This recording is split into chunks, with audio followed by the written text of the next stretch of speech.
Okie dokie, so welcome everybody. Tonight's talk is I believe something about how to make good decisions. It's partly a continuation on what I believe Tashin did last week and Soryu talked about 2 weeks ago. So this will be my own spin on that with a certain vehicle to deliver hopefully a similar message. So at the Master Academy, it's mindfulness and leadership development, and part of being a leader is being able to make good decisions. Leadership often means making decisions when there's not a clear good decision. Otherwise, you would just be following what we already know is a good decision. But a lot of times, leadership is needed when we don't know what the right decision is, and someone or someone's have to make a decision. One way to define a good decision, or good in this case, would be what we call omni-win or win-win solutions, where it's not that one person loses and one person benefits, but rather we take into consideration everyone and we help to come to a conclusion where everyone benefits, which is actually very hard and needed more than ever due to the existing state of the world. Which is a lot of competition, a lot of rivalry, and despite having plenty of a lot of things, it doesn't seem to be distributed in a fair or just or equal amount. So we train in mindfulness, we train in leadership, and we train on how to make good decisions. So by the end of the talk, I'm hoping not to tell you what you should decide or how to decide, but rather what's the basis for making a good decision. Before we get there, I'll go in hopefully 3 parts. Hopefully I time this correctly. We'll see. Part 1 will be Ernest Becker. Has anyone heard of Ernest Becker? Oh, wow, great. He's one of the most influential people of the 20th century. So I'll tell you about him. Part 2 will be the film Groundhog Day. Anyone hear about that? Yes. One of the best movies of the 1990s. You'll learn a little bit about that movie. And finally, the 3rd section, which is how these 2 tie together and how to make good decisions then. So, Act 1, Ernest Becker. Mr. Becker, Professor Becker, Dr. Becker was an anthropologist, writer in the 1970s.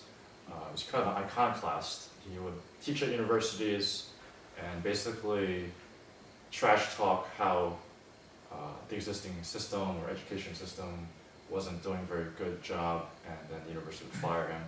And so he kept going university to university saying true but kind of challenging statements. He sided with the students when they were rioting against the Vietnam War, and the university didn't like that, so they fired him. And he studied a lot of different fields: psychology, anthropology, sociology, philosophy. And he didn't really have a good niche. He didn't fit into current academia that specializes in one field, and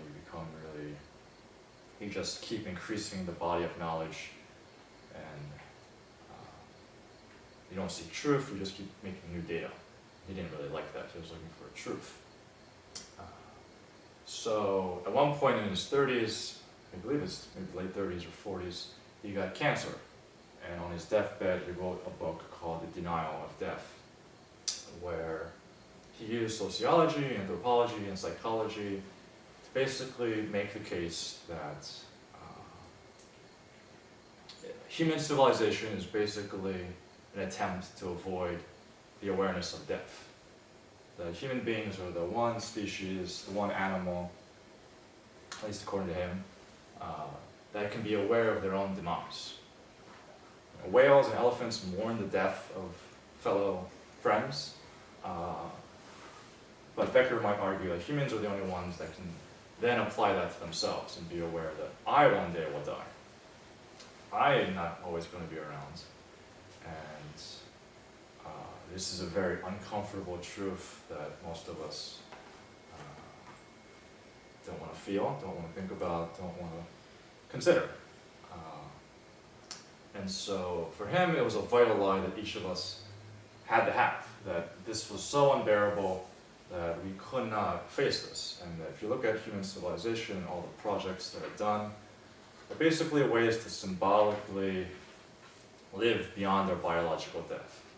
So whether that's the pyramids, making a huge building, saying I'm going to live, this building will live forever, whether it's my soul will go into paradise, whether it's giving yourself to some ideology like communism or capitalism or democracy, or just as mundane as has happened for millions of years of passing on your values and your genes to your children, and living on through your children.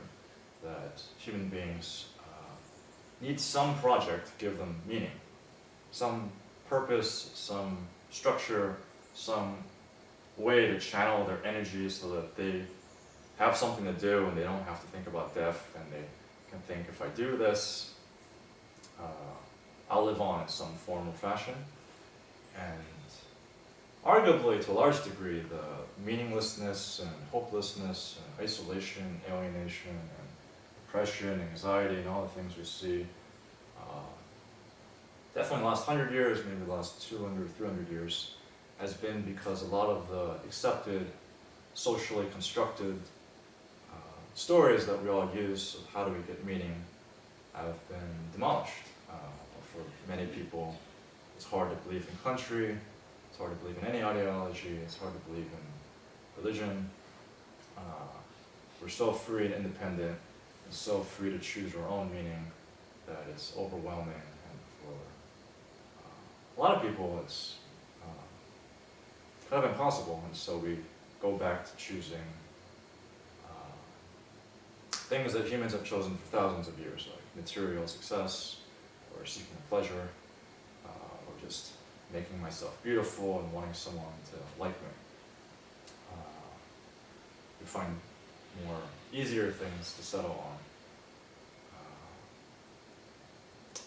on. And for Becker, his point was that because these immortality projects, these ways that we sublimate our fear of death and channel them into our works, the best thing we can do is be conscious that we're doing that and consciously choose meaningful, good projects that help civilization, that help the world, rather than unconsciously choosing projects that are destructive and aren't good for the world.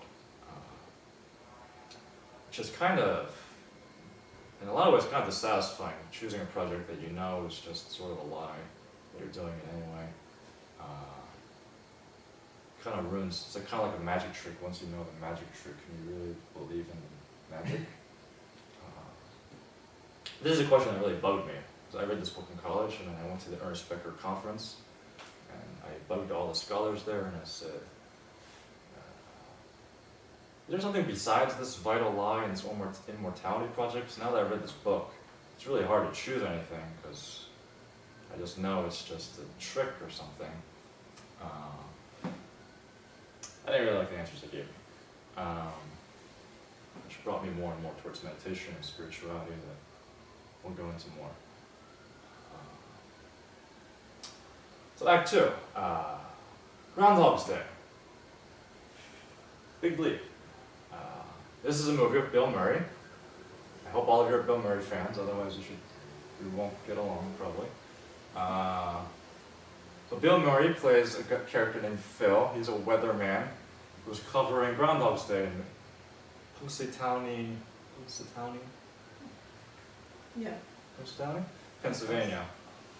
And he's kind of a narcissistic, selfish asshole, basically. He only cares about himself. He hates being in this small town, having to cover this thing. He's with his crew and team, and they all kind of like the festivities and are into it. And he's just be kind of jackass and saying, let's just get this over with and get the hell out of here. But there's a snowstorm and he can't leave. And so he goes to sleep that night, and then when he wakes up, everything's the same as the previous day, and he's really confused. And he enters a time loop where he's repeating the same day over and over and over and over and over again. No one else knows this is happening except him. And he, like, I think many of us, if you do the hypothetical, if you had a superpower, what would you do? He, like many of us, I think, initially abused that power and went and subtly stole a lot of money from the bank and then bought whatever he wanted. He found ways to get to know some of the other girls in town and kind of manipulate and sleep with all of them. He drank as much alcohol as he wanted.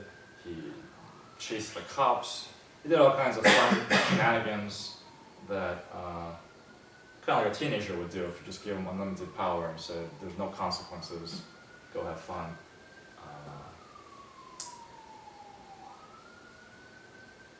And it's kind of fun, and then he,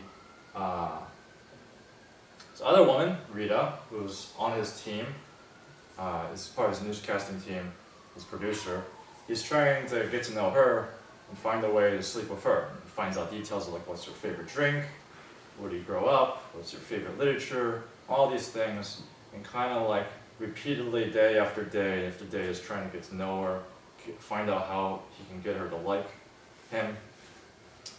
And despite how many times he tries, he keeps failing.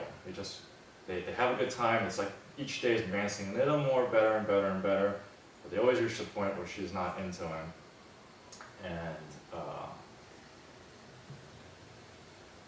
at one point, in one of the iterations, she becomes aware that he knows all these details that she never told him, and is like, how do you know all these things? How do you know what my favorite food is? How do you know? Why do you happen to have my favorite board game here? This is kind of creepy. What's going on here? And he's like freaking out. He's like, oh, we're just trying to have a good time. I really like you. Da da da da da. And she's like, you don't like me. You only like yourself. And he's like, I don't even like myself.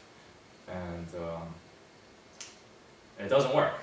You know, and despite how many times he tries, it just doesn't work. She's too good or honest or something where she sees through him. His game isn't working. And that leads him to a big depression spell. The rest of the time loops, he's trying to find ways to kill himself, and is completely unsuccessful. Tries a dozen different ways to end his life and just be like, I've done everything I can do. Chasing material success didn't work. Just having pleasure didn't work. What's the point of living? I'm just going to kill myself. I can't stand being in this town anymore. And there's a lot of Buddhist themes and mindfulness themes that we can dissect in the third act. But eventually he gets to the point where he can't kill himself. He's already extinguished all of what he thinks he should do. Having fun, having pleasure, spending money, having shenanigans and whatever.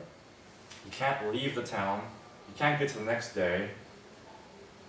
He's just stuck. He's like, I've done everything. He just kind of gives up. And he even tells Rita in one of the lips, is just like, I'm a god. I know everything that's going to happen. I know that the waitress is about to drop a bunch of dishes. I know that she grew up in Pittsburgh. I know your favorite color. And he just kind of lays it all out and doesn't care anymore. There's an acceptance, just sort of, this is just my life now. This is what it is. I can't stand it, but whatever. This is how it goes. And she kind of empathizes. There's some vulnerability here of, oh, this guy's really hurting. And I also don't quite believe him, but how do you know all these things? He accurately predicted all these things. What's going on here? Almost Stable feels like a journalist piece. And bit by bit they bond and they spend the day together, and the story's not over. It's not like they live happily ever after. So they spend the day together, and they like each other, they have a good time, and at the end, she falls asleep and he just says, I don't deserve you, while she's sleeping. And I would say has a moment of recognition of really seeing who he is and who he wants to become. And so the rest of the time loops, he starts learning good skills. He learns how to play the piano, he learns to ice sculpt. He goes around town learning about each person and tries to help them. There's a kid falling from a tree, so each morning he runs to save that kid from falling out of the tree. He helps around town all these different ways. And each day he learns little by little, how can I find ways to help people in the town? And then in the final loop, he's just doing good deed after good deed, having a good time, being a good Samaritan, and he's not trying to do anything but just do the right thing. And to his surprise, the girl falls in love with him. They have a happy evening, and then finally the spell is broken, and the next day is finally a new day for him. So, a few things that are interesting to me. One would be that if you examine this movie and watch it, initially he just kind of operates off his default programming. And arguably, if he never entered that time loop, he might live that life for the rest of his life, always thinking there's another option, there's another town, there's another person, there's another thing that will then make me happy. But being stuck in this time loop, he exhausted all the options using his existing frame of deciding what's important, what should I pursue, and reached the end of it. And really, all of them weren't actually satisfying, because deep down, he didn't even like himself. He was never willing to face himself in those early initial loops. He had self-disdain and was looking to fill that void by doing all kinds of shenanigans and fun things. I forgot like the most important part. It's terrible. So while he's doing good shenanigans each day, he comes upon an old homeless man who's sick. Steph knows what I'm talking about. And he tries to save him, and he keeps dying. He feeds him soup, he brings him to a warm place, and he just keeps trying to save him, and he keeps dying. And the nurse just tells him, sometimes people just die. You can't do anything about it.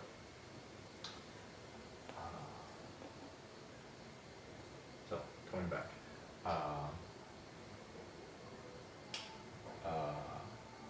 And then finally it comes to this one person who deep down since the beginning, he actually knew was a good person, an honest person, a person who probably really saw him for who he was.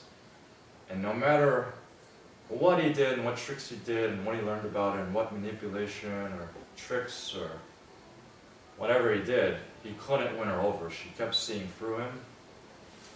And in that moment where it just wouldn't work, he finally realizes, I don't like myself. This is a person mirroring how I really feel about myself, and like a lot of us when we meditate, we feel really uncomfortable and we don't want to focus on our bodies or our experience. We don't want to really feel the way we feel about ourselves. Even if it's not accurate, even if it's not true, there's all these judgments and all these things inside ourselves that we don't want to feel or recognize. Some of them are just crap from decades of living, and some of it's just real truths that we don't want to face. And in that moment, he finally got one dose of that and wanted to kill himself repeatedly. He was like, I can't take it. There's no hope. Might as well end it all. And then it was only when he finally came to self-acceptance, when he stopped trying to fight everything and just accepted, I'm some weird, small-town god that keeps living the day over and over again, and just accepted what it was like. And he finally got compassion from this woman that he really admired and respected, that she actually empathized with him, actually had compassion for him. And he realized, I want to be worthy, I want to be deserving of being as good as this person, being worthy of this person's attention and love, being worthy of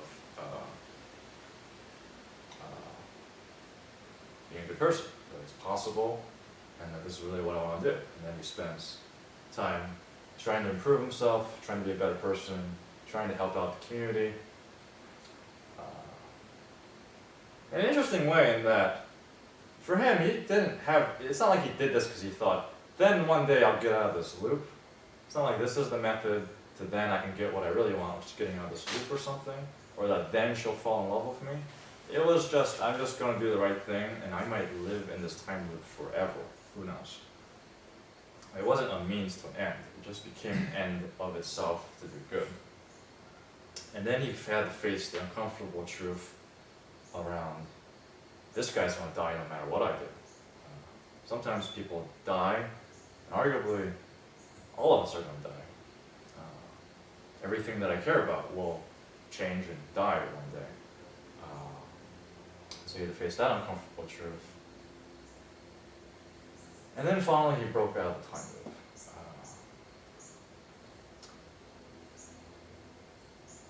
So in this Act 3 part, how do we make good decisions? A lot of times when we're trying to make a good decision, trying to decide what should I do today, what should I do with my life, where should I go, who should I connect with, we often just use our pre-existing faulty value system, ways of thinking, ways of seeing, that are already not very good. It's not as optimal, not as truthful, not in alignment with reality. So,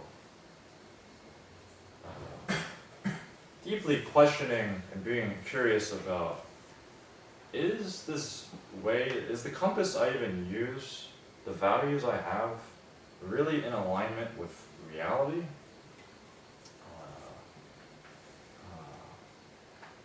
Story 2 weeks ago gave a talk where he said, what is really happening right now? If you really investigate what is really happening right now. And for a lot of us, we don't actually know, I would argue. We have filters and layers on top of reality that we perceive through the lens of beliefs and thoughts and feelings and pre-existing stories and narratives and what we want things to be like and what we don't want things to be like. It's actually a revolutionary act to actually get a closer experience of what's really happening right now. People come to the monastery and meditate and discover it's hard. And because we would rather just know what the right thing to know is and then live according to that and throw that onto our experience moment to moment, rather than face the reality as it is, which is unknown, never fully knowable, and mysterious, doesn't care about what we want or need, doesn't care what we think, is not open to manipulation. Experience is experience, and experience in the long run always wins. And so, to me, the hard part isn't so much, the hardest part is really making decisions based on what you absolutely know is true. Part of that is through deep investigation of what is actually true.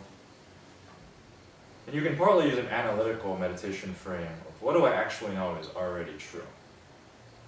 The Buddha had a revolutionary insight when his first awakening to the spiritual path was when he came upon an old person, a sick person, a dead person. There's a fourth one I'm missing. Anyone know what the fourth one is? A wandering monk. Yes, an ascetic.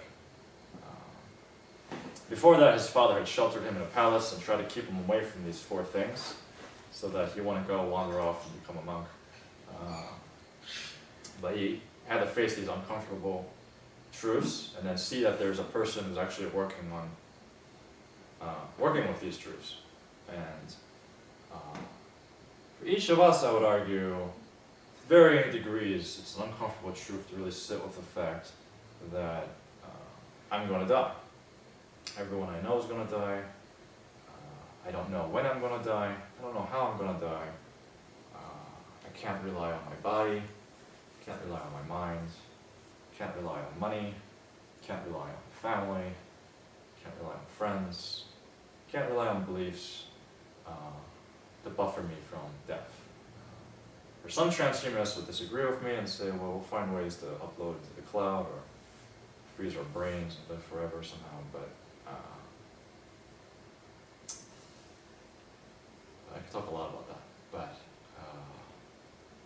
so take an axiom, we're going to die.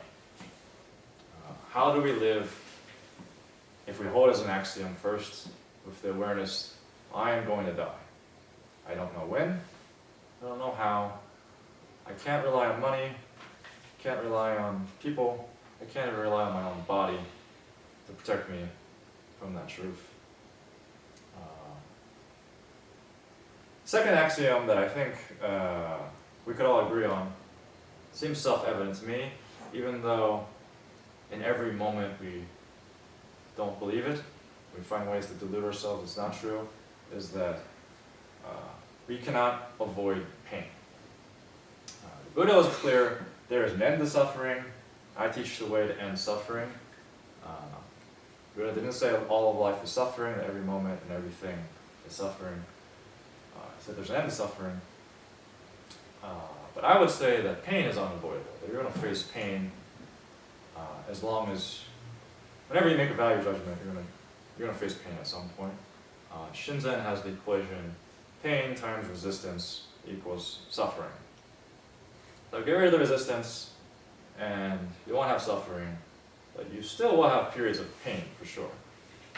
And most of the modern civilization from arguably like the Renaissance or the Enlightenment or Industrial Revolution onward has been this idea that we can create greater and greater technologies to eradicate all pain, create infinite comfort, and in a lot of ways it succeeded. There's a lot of physical comforts, there's a lot of physical, we live longer, we have better medical and dental health. We have all these great benefits. I can get food from every continent in the world, eat bananas year round, a lot of good things. And yet there's a lot of problems. Mental health is on an upswing in the past 10 years. Mental health problems are on an upswing in the past 10 years. So to some extent you can't really avoid pain, and yet we all live as if we could. So the question becomes not how do I avoid all pain, but rather what pain am I willing to commit to?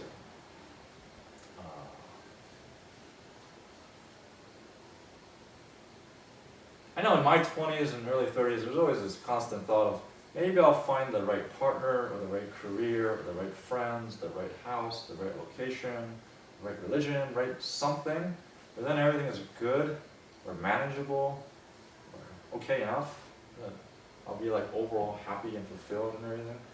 And I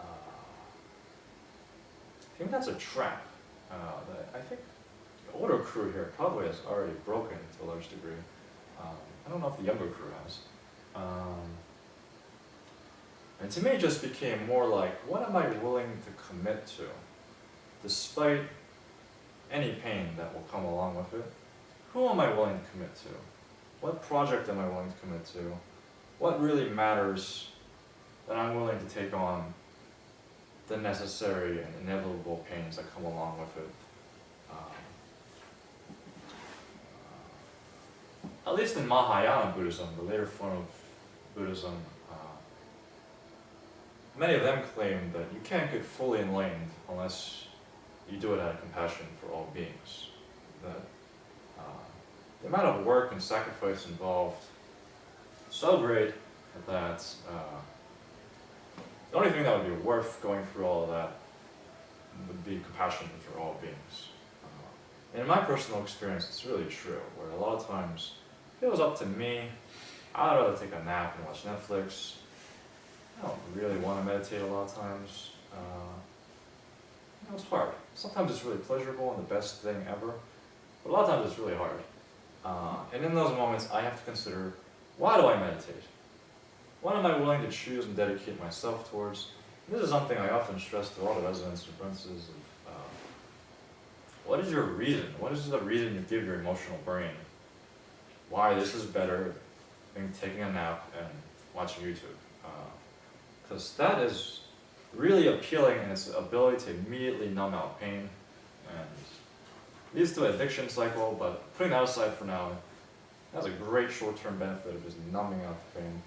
So what's worth feeling that discomfort, feeling that uncertainty, feeling that not knowing, feeling that anxiety or doubt or questioning who am I or what am I? What's worth going through that journey? And for me, a lot of times it's compassion. A lot of times for me it's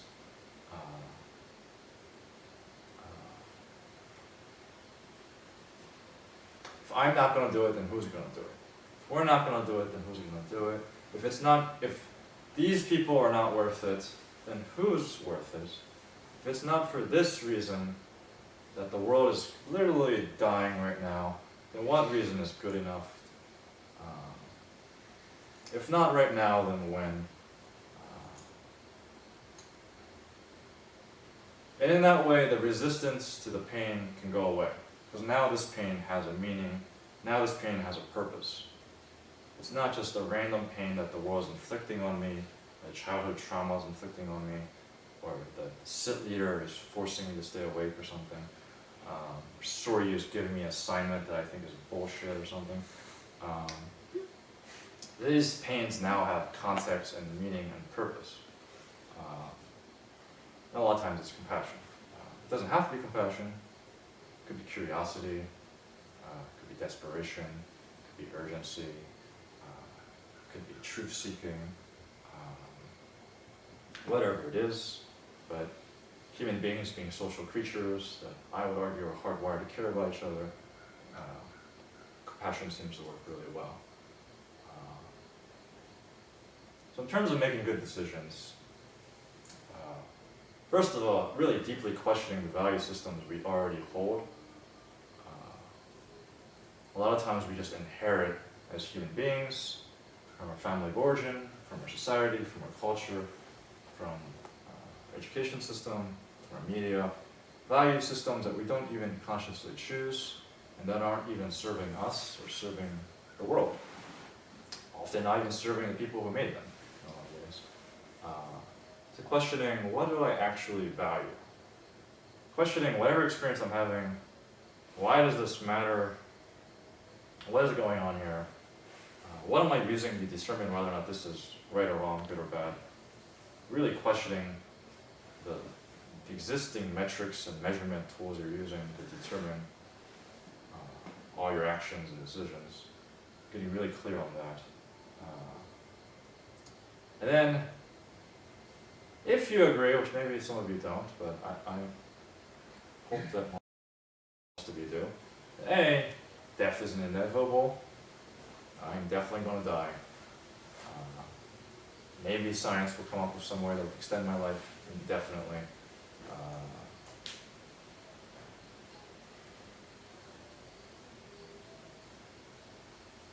Seems like it's better to prepare for that not being the case than trying to hope that that will be the case.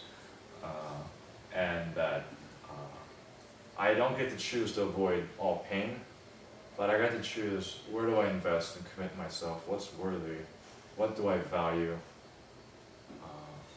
that I'm willing to feel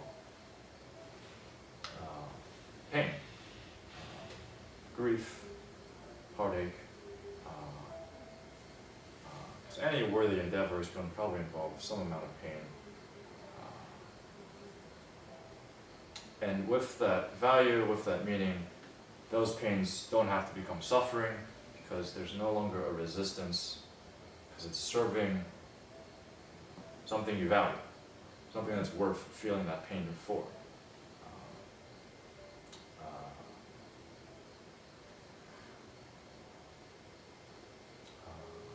So Sorry 2 weeks ago gave the guidance. Step 1 was, what is really happening, and then is it worth it?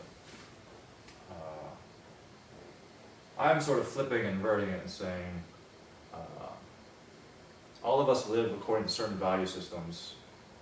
Many of us not 100% clear what those are a lot of times. So reorient your value system based on what you definitely know is true, such as the inevitability of death and the inevitability of pain. And any fantasy or any value system that conflicts with those two axioms probably isn't worth investing in because they're going against what's real, what's reality. And any value system that at least agrees, at the very least, with those two axioms will be more reliable than any value system, any decision making that acts as if those aren't true or aren't a factor in life. I think too many of us in this world in general doesn't really want to face the true things that we're pretty sure are true, like destruction of the planet, inevitability of death, and not being able to avoid pain, 100%. So, kind of like Bill Murray, rather than hoping for a time loop where we can spend hundreds of years going through the same day and exhausting all of our options, we sit and directly face what the reality is, recognizing that we don't have infinite time to exhaust all our options, that idea that there's always something else we can try is its own time loop trap that isn't reliable. There's a certain time for experimentation, there's a certain time for trying different things, but at a certain time you have to commit and dedicate yourself to something. You have to choose something. And so the willingness to look inward, do that good work, and then discover for ourselves whether it's true or not that things like compassion are its own reward, that somehow the awareness of death, as painful as it might initially be, as uncomfortable as it might be initially, ultimately leads to a much more fulfilling and much more accurate way of living. That we can stop being bounced around like a pinball trying to avoid pain at all costs and actually stand for something that matters. And in that way, pain no longer has to become a source of anxiety, that there's a problem present, that something is wrong,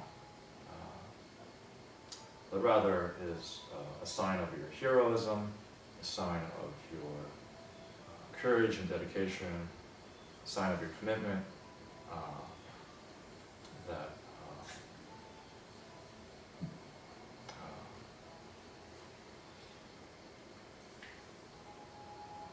well, we've matured, at the very least, past the stage of running away from pain and accepting those basic truths. So, let's begin practice.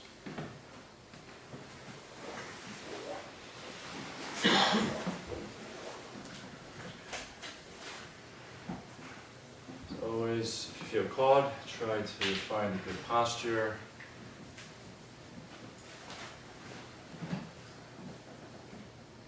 Relaxed and upright. Letting the ground take your weight. Sitting tall.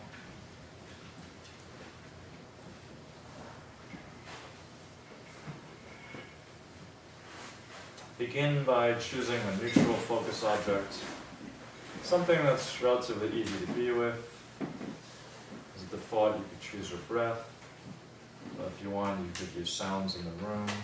You could use a neutral part of your body that's easy to be with, like your feet, or your hands, or your chest. You could use sight, focusing on a space in the room that's visually pleasing or neutral. Just stay with that experience, coming back to it if you notice yourself getting lost or distracted.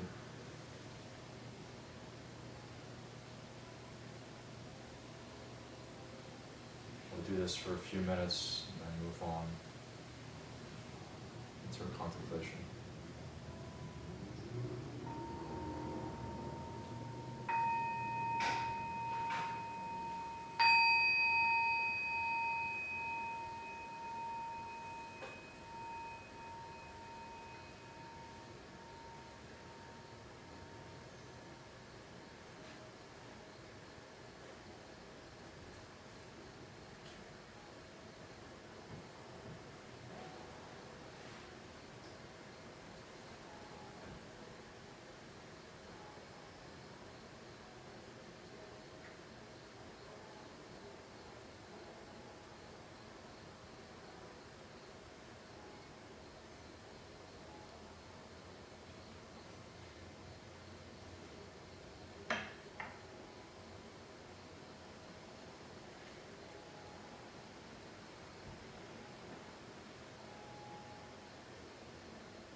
I'll leave more time at the end for community shares, so we'll take a 5-minute break if you want to stretch or get water or use the restroom. And I'll be back in 5 minutes.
Once again, you can settle into your meditation posture.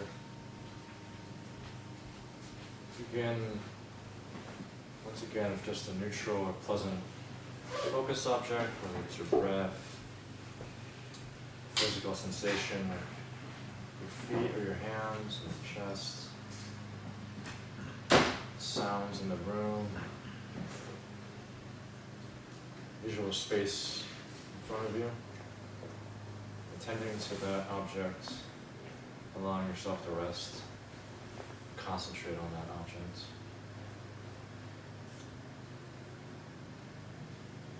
If you find yourself particularly distracted or uncomfortable, you can come up and choose an intention why this practice would matter, why it's worth trying to concentrate, why it's worth going through the discomfort that's present.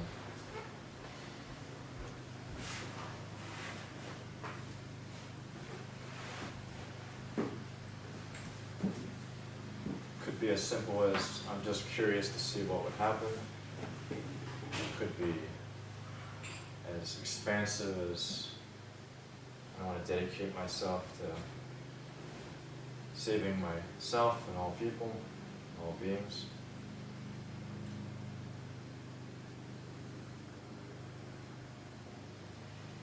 Whatever the reason is, whatever the intention is, you can just remember and choose what's helpful. Ground your practice, giving it a purpose and meaning.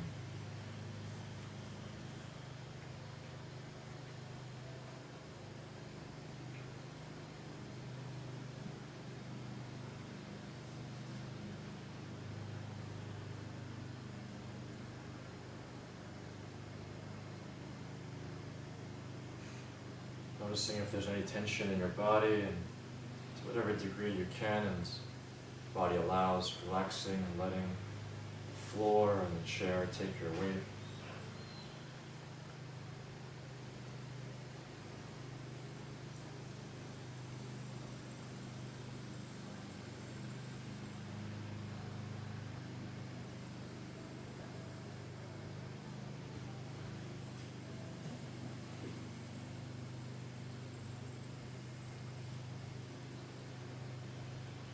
Bringing to mind that some discomfort or pain is inevitable, allowing any discomfort or pain, allowing it to exist, and pushing it away, not grabbing onto it, not fixating on it,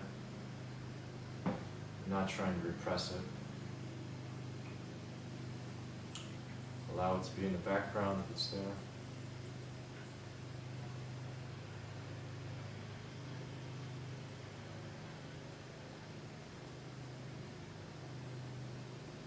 For the next 20 minutes or so, we'll do a contemplation.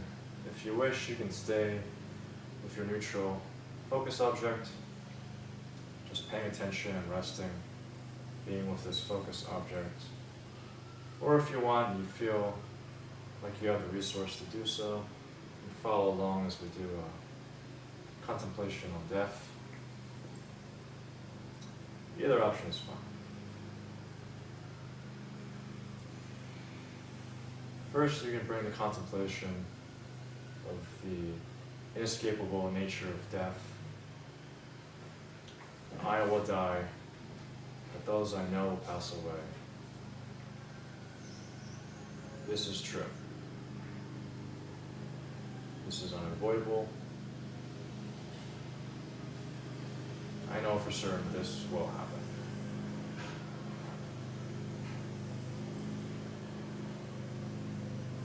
Allowing whatever feelings or sensations to be present, continuing to try to relax and be in your experience.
this contemplation, we're choosing not to deny, but rather acknowledge and accept.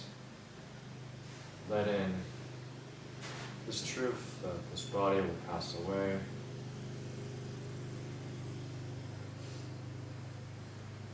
And just noticing what arises as we do that contemplation, allowing the experience to be as it is.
Times, if this feels overwhelming, you can always turn back to your neutral focus object, staying and resting with that more. As long as you want or need, and then returning back to the contemplation if it feels available. I too will pass away.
If you haven't already, you can add on to your contemplation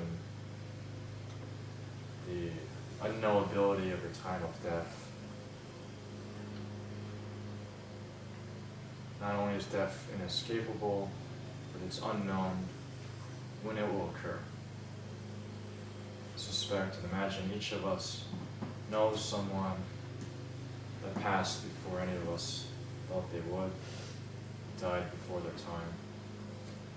This too could happen to us. We don't know the means or the time that death will occur.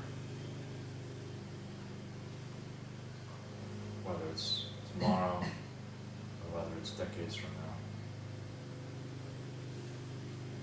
now. Adding on this contemplation, the unknowability of when and how this will happen.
Notice any resistance or tension.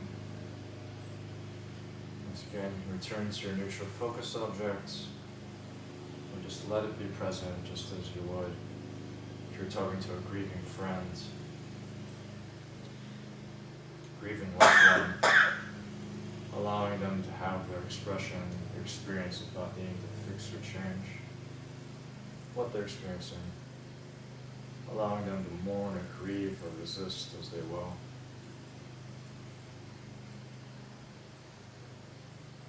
Continue on.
Now adding on to this contemplation, if you're following along,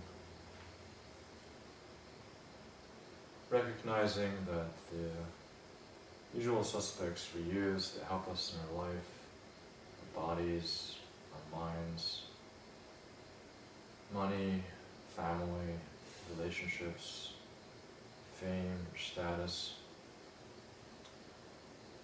material belongings, none of these can help us when we die or after we're dead. Recognizing that the only thing we have is our practice, our spirituality, whatever that means to you. Contemplating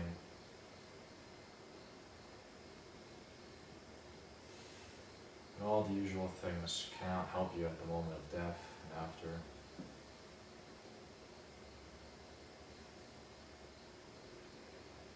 How will we meet our death? What can our spirituality or practice help us in that moment? Acknowledging what can and cannot help us when we confront death.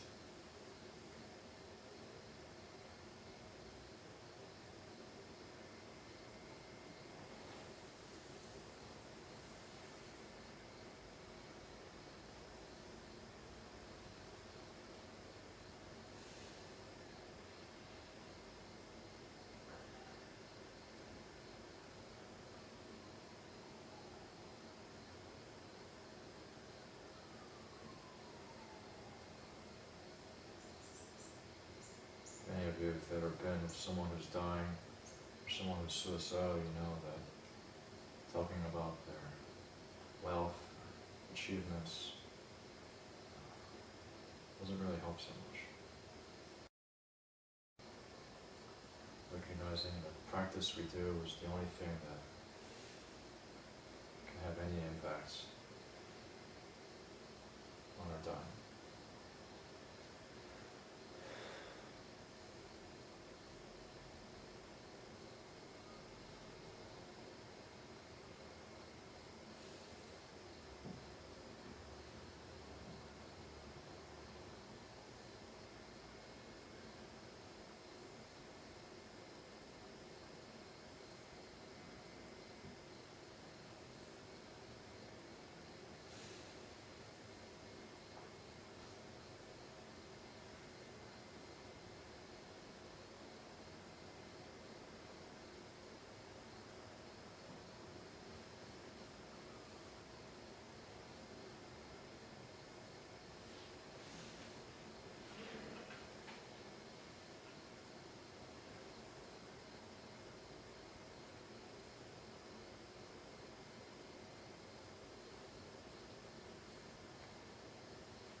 Anything I've said so far doesn't seem true to you, you can always examine it for yourself,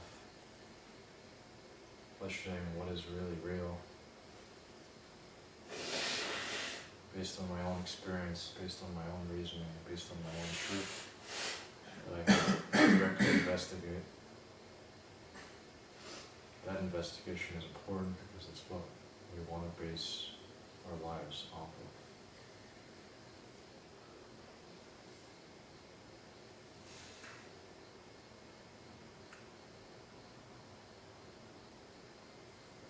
This next step, you can contemplate how this acceptance and acknowledgement of death is an acknowledgement and acceptance of life. Knowing the unknowable but potentially imminent destruction of our own bodies and minds, destroying any fantasy of there being a tomorrow, or getting wrapped up in the past. What matters right now? What's worth doing right now? How does the awareness of death help you live in the present?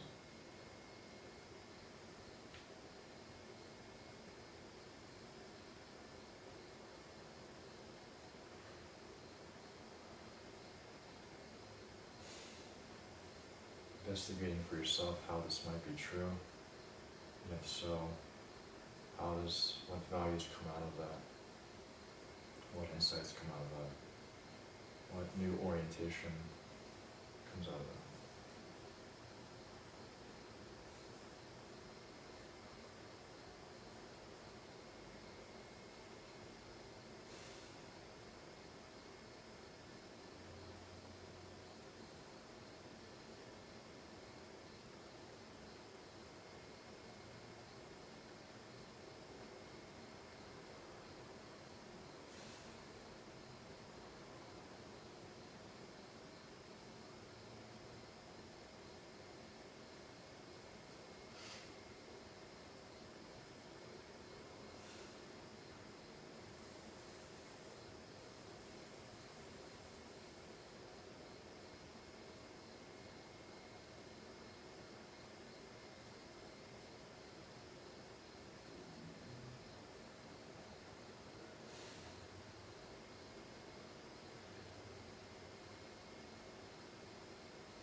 whatever answers arise, you can also question those answers.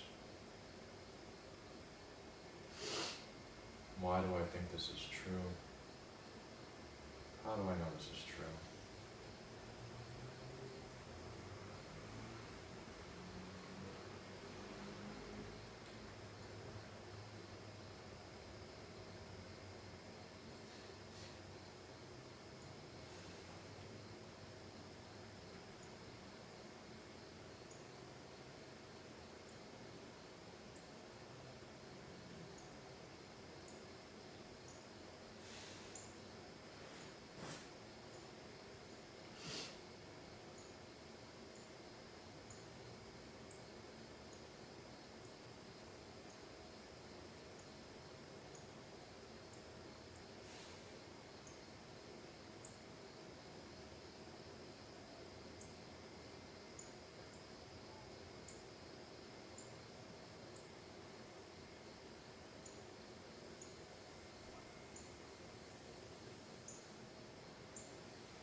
Finally, taking a few moments to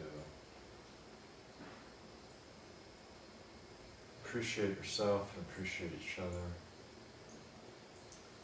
Doing a hard investigation that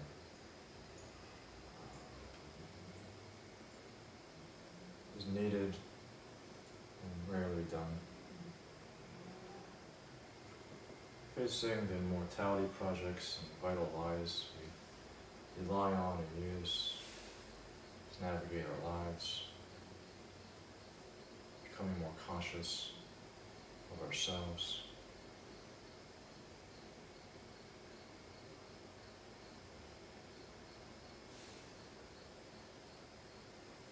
Having gratitude that you can even do this investigation.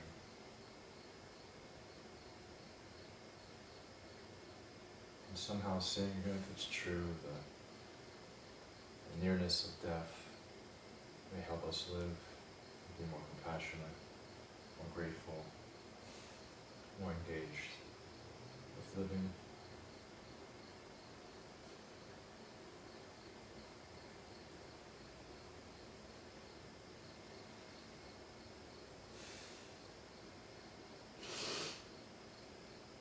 When I stop resisting death and pain, I can finally live and enjoy what's actually here right now. Accept what's happening right now.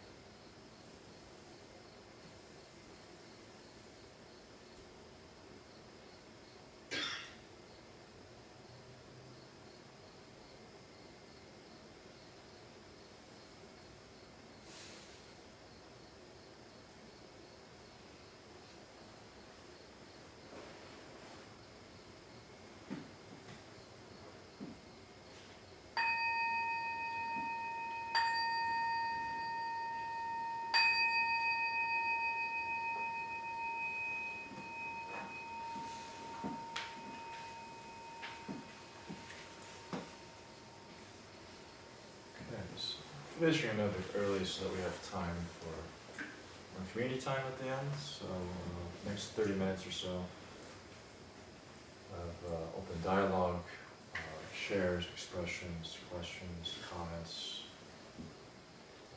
rebellion, whatever is open. I imagine that was a little tough, so happy to hear from you. Tommy? Yeah, I just want to thank you for bringing up this huge, maybe uncomfortable, but really important topic. And it's been echoing a lot of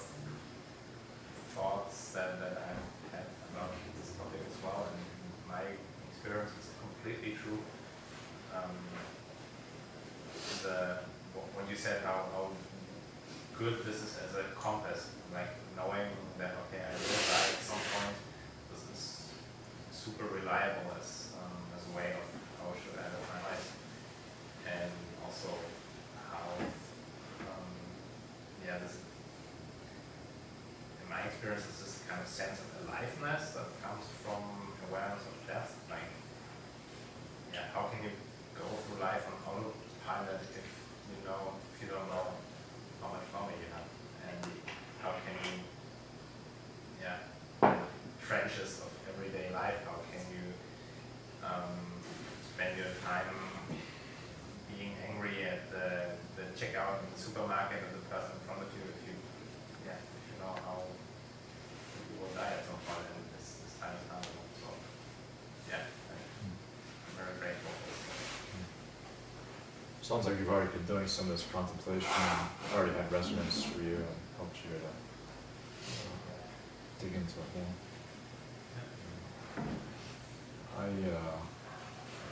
I had a mentor in college who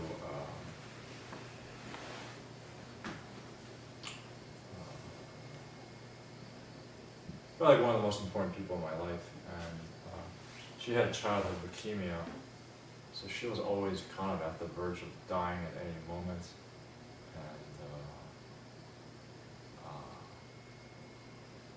and she was also the most loving, alive, compassionate.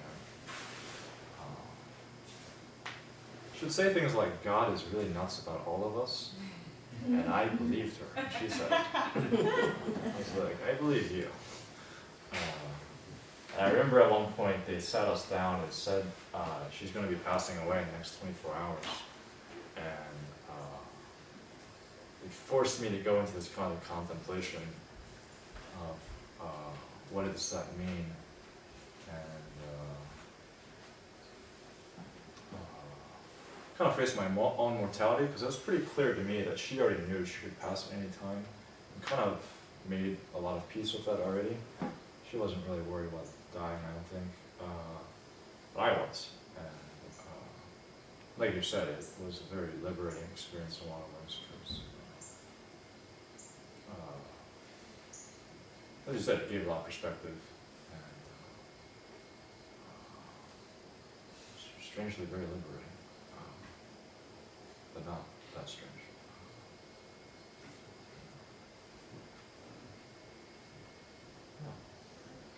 Do you think people fear death, or do they just fear the pain that a lot of us associate with death? I'm not sure. I read somewhere that people fear the idea of death. For example, I fear the idea of the Sunday sit when I talk every week. And I'm fine once I'm up here. But every week the idea of presenting this thing is terrible.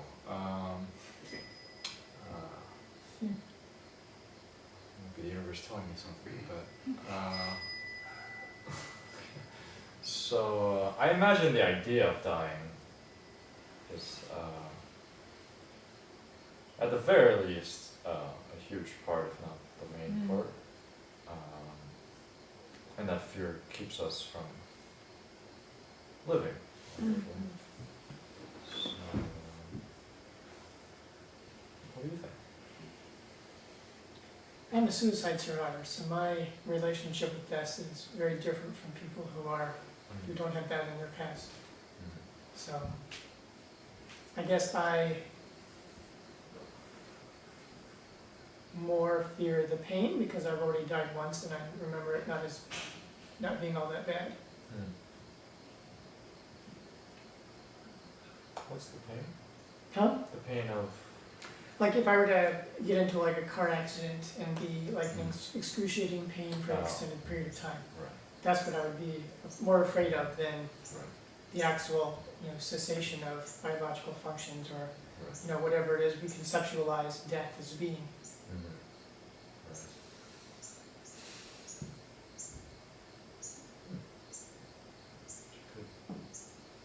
It's a good data point.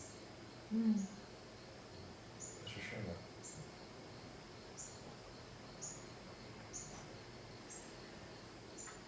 Oh, weirdly enough, the word suicide just came up, and feeling a little hopeless and weird about asking this. But doing the contemplation was maybe not, for me it was maybe not what the contemplation is intended to do. What it brought up for me was just a lot of suicidal thoughts, and thoughts, yes, I want to die. Instead of it making me want to live more and face my fears, makes me want to sink deeper. That's the only comfort, it seems like. And I don't need people to console me right now or anything. But I'm wondering if anybody has any thoughts on that.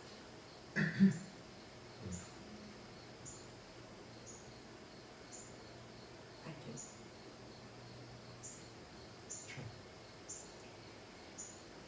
It has been brought home to me that there is an epidemic of this experience. That children, 5 to 11 or whatever, it's one of right on the top of the list of causes of death.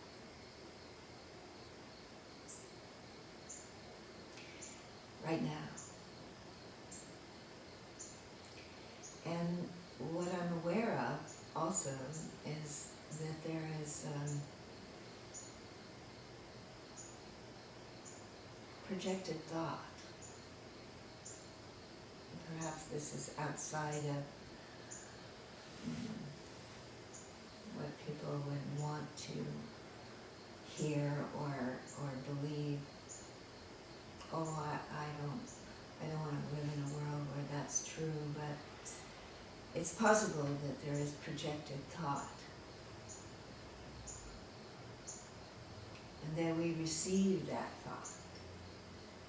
And whether it's the conditions that we live in the society that contribute to it, but just the thought of what you expressed.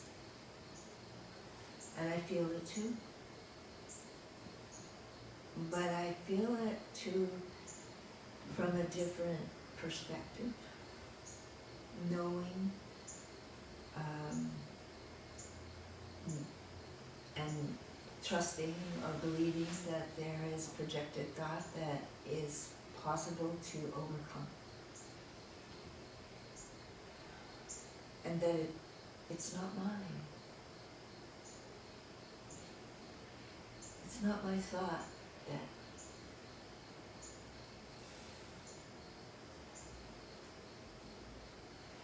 it's too hard or too sad or too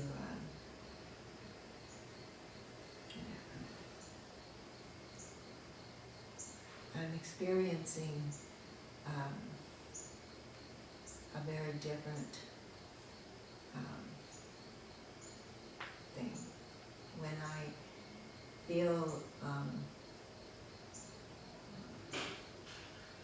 confident in what I just said, I feel that it's possible to overcome that thought that is not mine.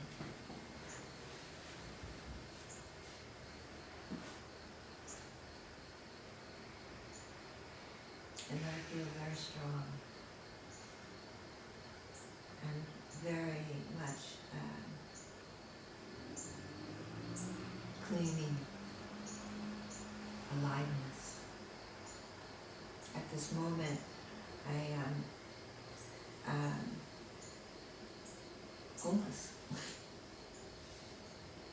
It just happened today.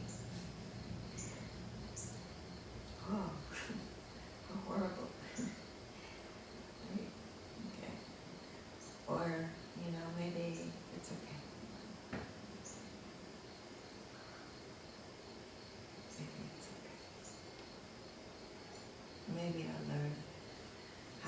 to overcome this truth.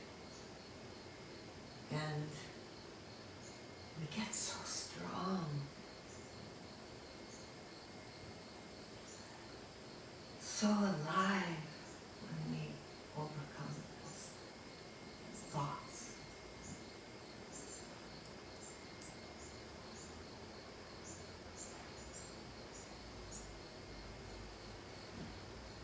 Peace.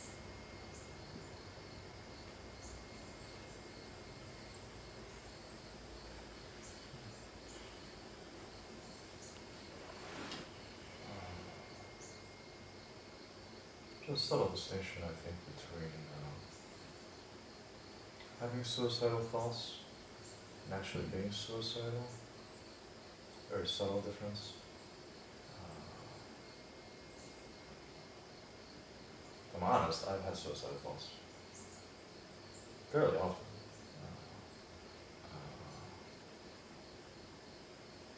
But I know I'm not going to act on them.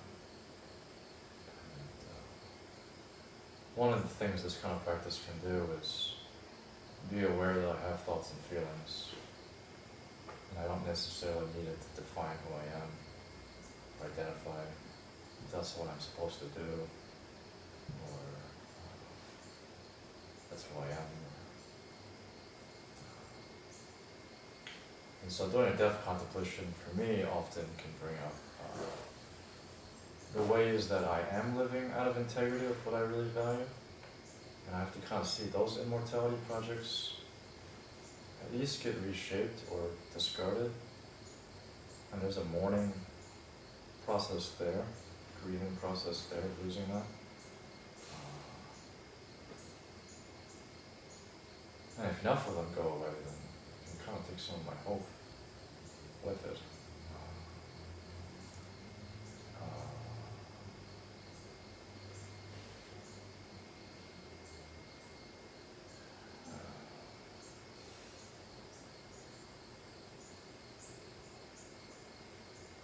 So, on one hand, I would distinguish between.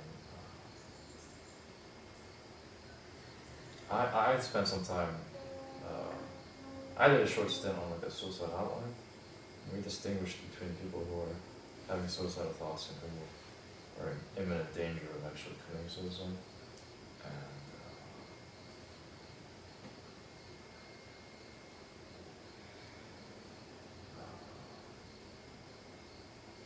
actually part of the reason we came here.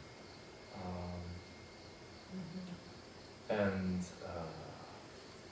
the main theme I heard from the people who called were the ones that were either scared of changing or scared that nothing would ever change. And felt really lonely and hopeless. Anything would happen or change. They didn't have anyone else they could talk to anymore.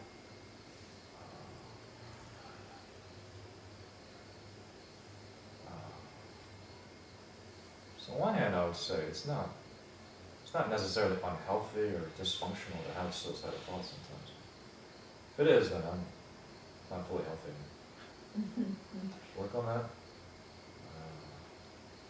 Buddha did say you can train your mind to the point where you only have the thoughts you want to have, but I think before you get to that point, you need to be able to be equanimous with all experiences.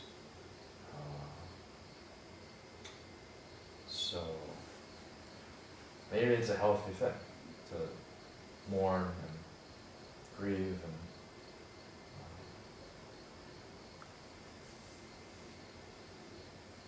lose the fabrication that we thought we would always have. And go into a post-hope world where we don't rely on a hope for a better future, but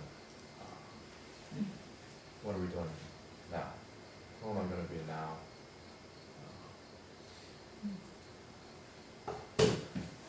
Not relying on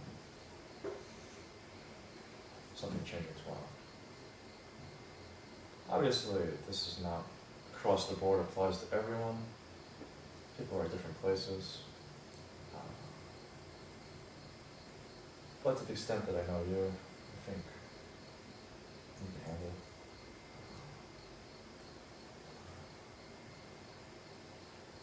makes sense.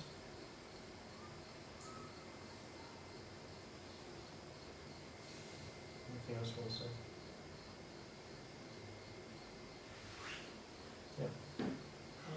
I'll just speak from my own experience. My suicide attempt was many years ago. This was like late 1990s.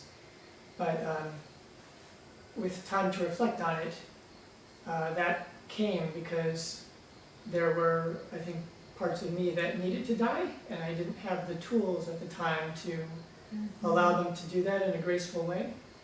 And so that's where the downward spiral came from. And then in the aftermath of that, I actually entered into Zen practice for a number of years with some very, very good teachers in the Midwest. And one of the takeaways I had from that experience was that when that suicidal ideation came back up, I had a better sense for what it meant. So a big part of my practice since then has been cultivating awareness so that when those thoughts came up, or when they come up, because they still come up occasionally, I can look at them for a moment and say, okay, this is coming up. What part of me needs to die right now? And how can I hold that? How can I show up for that in a graceful way? And ideation comes up very, very, very rarely, and it's fleeting. And it's not, what I would think of as like a drag on my life anymore. Those are the exact thoughts I was having during my contemplation too, that it's not that I have to kill myself entirely, I have to kill those parts of myself that are creating this pain that deserve to die.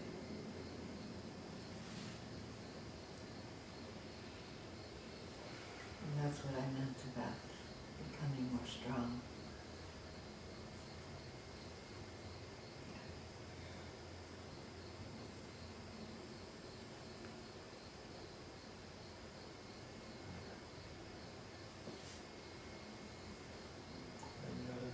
Anything else coming up for people?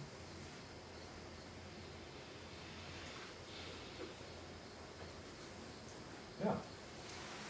I would say that less than fearing my own death, I fear the death of the people around me.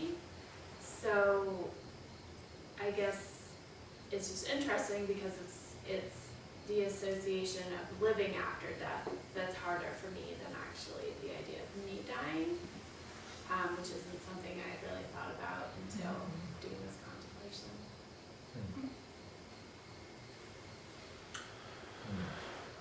That was interesting when I mentioned my mentor from college.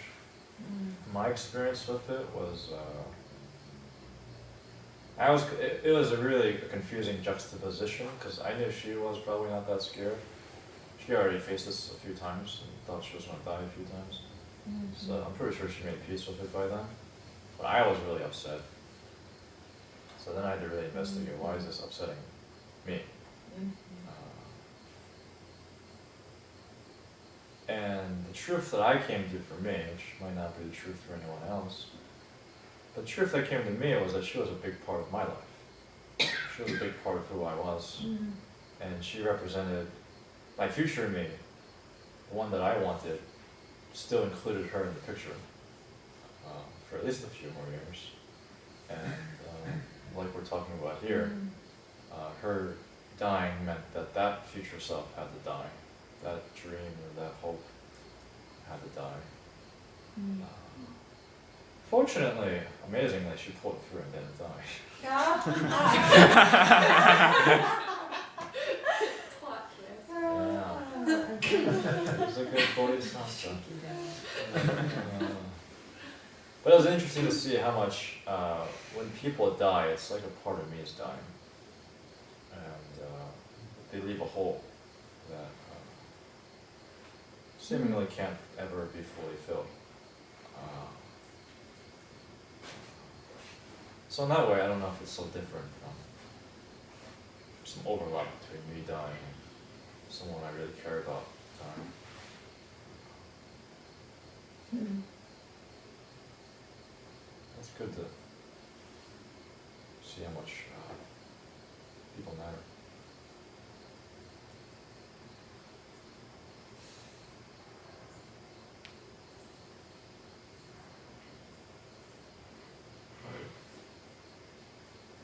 A few years ago, I sat with my mom.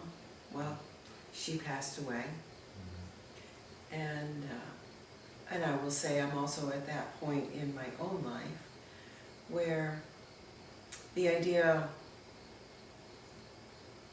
of the far horizon comes up. When I was with my mom, we talked about it. It was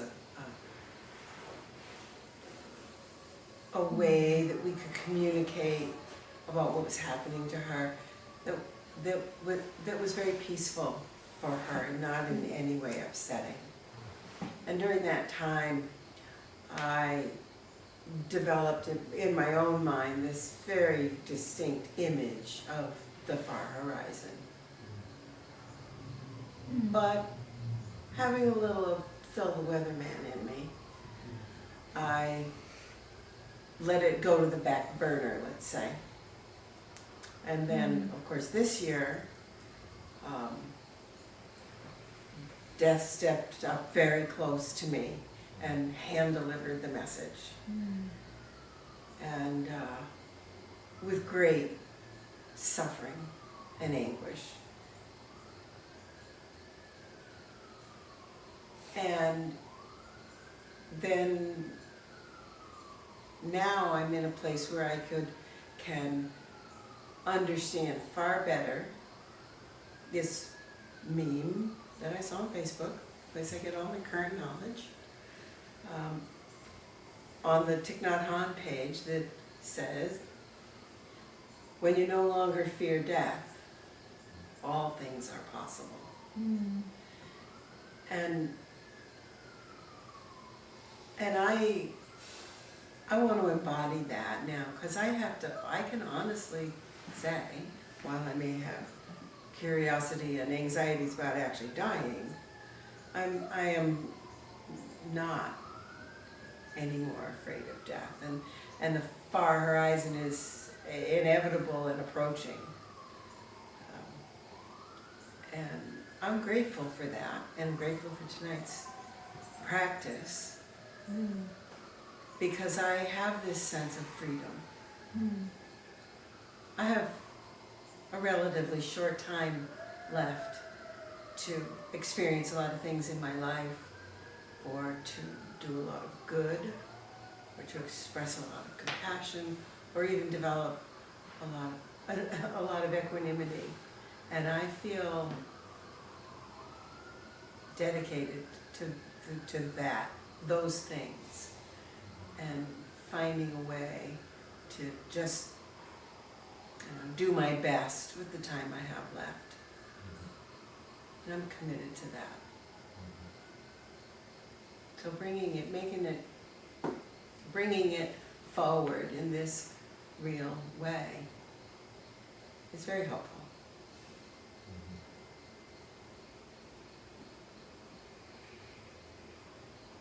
I was hoping it comes.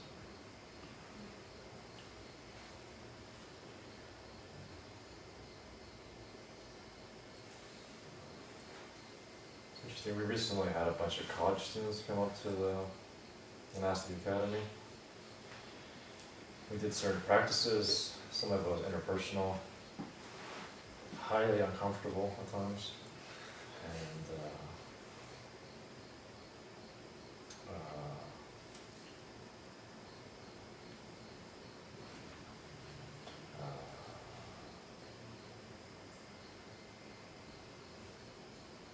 I'll just speak for myself. One of the reasons I came up to this place, cold, snowy Vermont, was because I wanted other brave souls who were willing to face what I didn't want to face and what we don't want to face, and be in that discomfort. And then, as you said, find the liberation that comes from going through that discomfort, that fear, and not live in a haunted house of the ideas of things that might hurt me or are not okay. live. And it's nice to have maturity in a group like this, because I was kind of terrified bringing this topic up. It's nice to have a mature group like this where we can talk about these kinds of things and not do the usual mindfulness thing. So I appreciate the maturity that you bring, and everyone else bring their wisdom and experience to fruition there.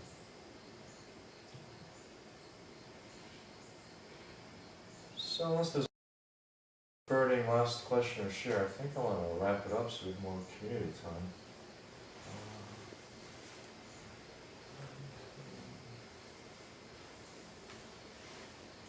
Okay. I have a poem.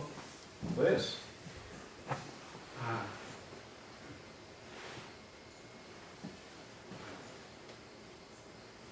Forget the beginning of it. Seems apropos. Fear not.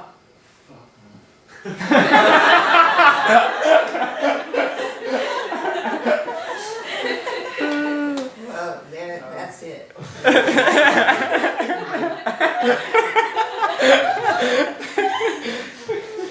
A few of the lines of it are, fear not, fight fire with fire. You will not burn, but only learn. Only hearts true can pass through and turn a rosy cheek. Am I blushing?